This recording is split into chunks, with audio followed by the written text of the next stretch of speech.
So today I'm going to show you how to spot a tree with a damaged root system by examining its leaves and how to sort out the problem. Hi, it's Carl here. So today, just a little bit of an extra focus on choosing the right size pot and drainage really.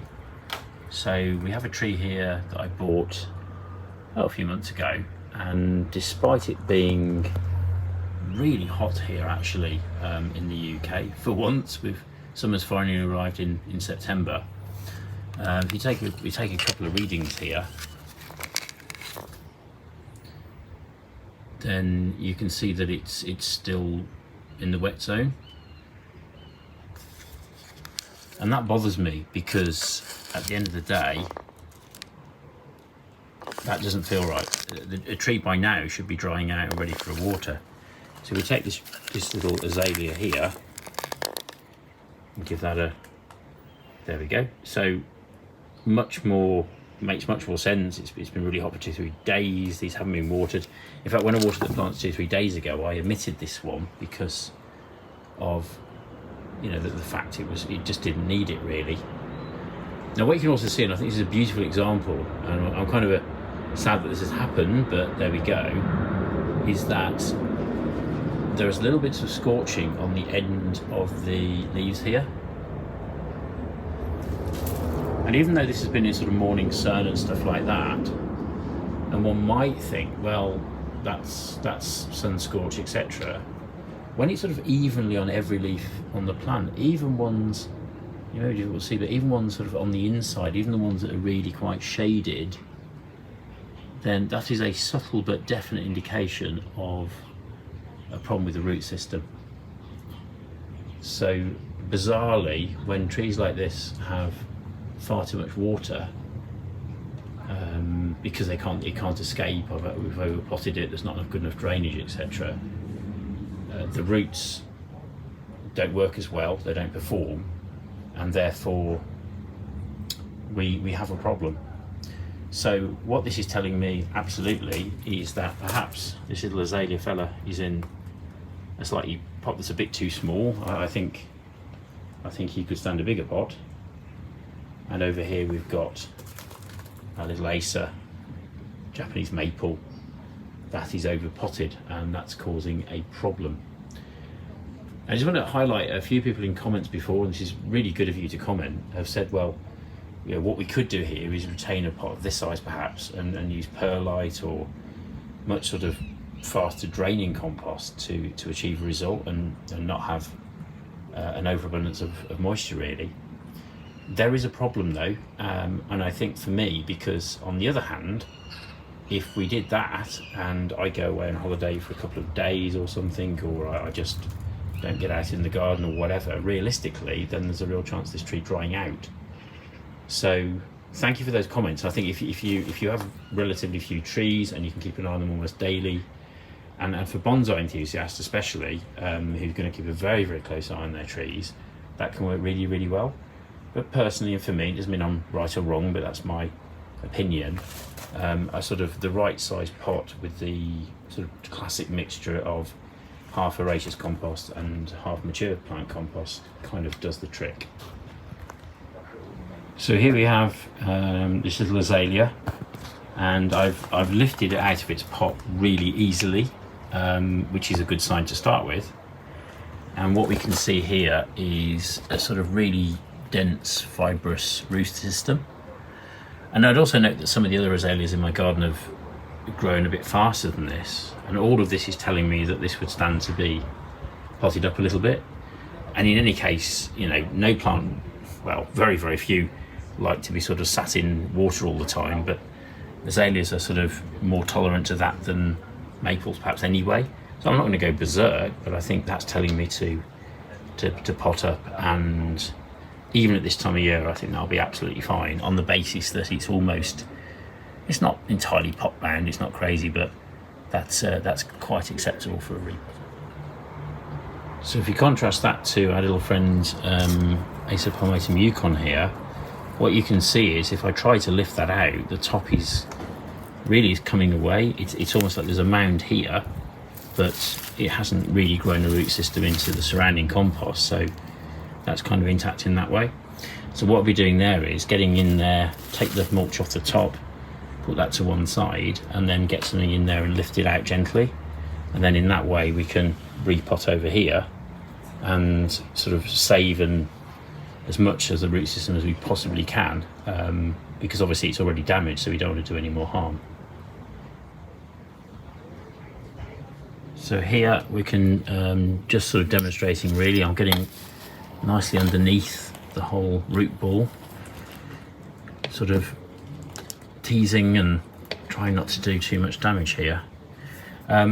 This is not a specialist tool for the job, it is because somebody has pinched my trowel. I mean, it is nothing sacred, but here we are. Actually, could be serendipity, one of my favourite words, because it's rather nice to actually be able to get in and get around and get under this, but there's no way I want to be pulling this directly from the top and having problems in that way. So a little bit awkward one-handed, but you can see that I'm gradually going to lift that up, get under as much as possible. And what's interesting is this is probably sort of the original form and size of the technical pot that it came in, so it hasn't grown into this surrounding compost very well. It hasn't really performed, and if I touch that, it's quite damp. It really is. So again, I'm really convinced we're doing the right thing here, and if we don't take action, this tree will die, you know, almost certainly, really, because it's absolutely gorgeous here, and if it won't dry out in this weather, it's certainly not going to dry out on an overcast day. And here we are, Ace upon Atom Yukon, and you know, despite the fact we've got some really nice growth on here, so that's a good sign. Just want to add that at this point in the season, this isn't going to grow itself out of a problem. I think if I'd have overplotted this, you know, March, April, it had leafed out, put on a really big growth spurt, it's got the summer ahead of it and all the rest of it, then we might have got away with it. But it's actually rather comical that you can just see the shape of the original square pot that it came in, and it sort of tried a little bit, but there's a bit of root that's dropped off there. It's not moved into the surrounding compost and thrived. So, you know, definitely a case of me overpotting again here, which is very, very naughty. But then I've not had this cultivar before in my defence, so some of them might have grown really fast and kind of done better, but no excuses. You know, small increments on pots, I definitely think is worthwhile. So offering up this fella into this pot, I think we can just about see that, you know, it's a very good fit. If I had actually the technical pot that it originally came in, I could literally put it back in there, to be honest with you. Having said that, then they're plastic and they perhaps don't dry out quite so well as something that's terracotta, and it's going to absorb some moisture. So, and indeed keep it slightly cooler as well, because as it evaporates, that will happen. So I think what we'll do is we'll use this one. Very happy with that. As usual, I'll raise it up slightly with a little bit of compost, only a bit, to get it up to that kind of level, so when I do water, that's going to work very well. And then really just keep a very, very close eye on there. So hopefully that's going to do us a job, and that's going to perform much better now. I will keep a really close eye on it. I'm not going to add the mulch back I've kept. I'll keep that to one side. Why? Because I'm just really keen for this to dry out to a reasonable degree. We're on a bit of a precipice here now, though, because it does need water, so we don't want it to actually dry out through lack of water. But on the other hand, we don't want to drown it again, because that'll just cause further problems. So this is sort of be on my watch list. What I'd recommend is if you've got a place in your garden that's sort of nicely semi-shaded, so it's going to give it a sort of ideal conditions if possible, but somewhere you can keep an eye on it, then that would be very beneficial. Just to note as well that the compost I've just used is from the compost it was already in, and as you can see, I mean, this is still pretty full, so I've probably halved the actual volume here. So it's worth bearing in mind that, you know, 1 or 2 pot sizes bigger is an awful lot more compost, because of course it's a volume we're talking about when actually you buy them in diameters. So even though, you know, the top of there is that big and that's only that big, it's still left half of the compost in there, which is a really big difference. I've used this because if I use fresh compost, there's a whole more load of nitrogen in it. This will think happy days, put on even more growth, and then may suffer in the winter because of it gets frostbitten. So there we go. And just again to just focus here, because I've got a good angle on some of these little leaves, which are sort of universally slightly burnt actually. The new growth isn't so bad, which is kind of a good sign, but even then we can see this happening. Does require a little bit of practice, bit of experience. I'm always learning, obviously, because it looks like it's leaf scorch, but it absolutely isn't when it's on every leaf. That's even the ones that are in shade. And that's about job done, really. So we've got our little friend here under my canopy, so he's going to get all day shade, a bit of TLC really. In fact there's a bit more brightness there, so I think I'll move him towards the back.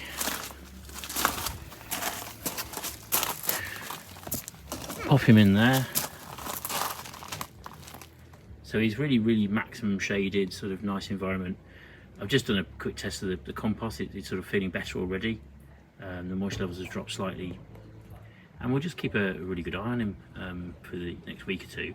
But hopefully what we're trying to achieve here is just to get every pot here in roughly the right sized, right size for the trees, and in that way we can just leave them be. The rain comes, that's absolutely fine. They drain off sufficiently, and we're all really good. So there we go, Acer Yukon hopefully saved. So I really hope you're enjoying the content of these videos. If you are, if you could like and subscribe to the channel, that'd be fantastic. And please hit the notification bell as well, because that way you'll know when I upload more.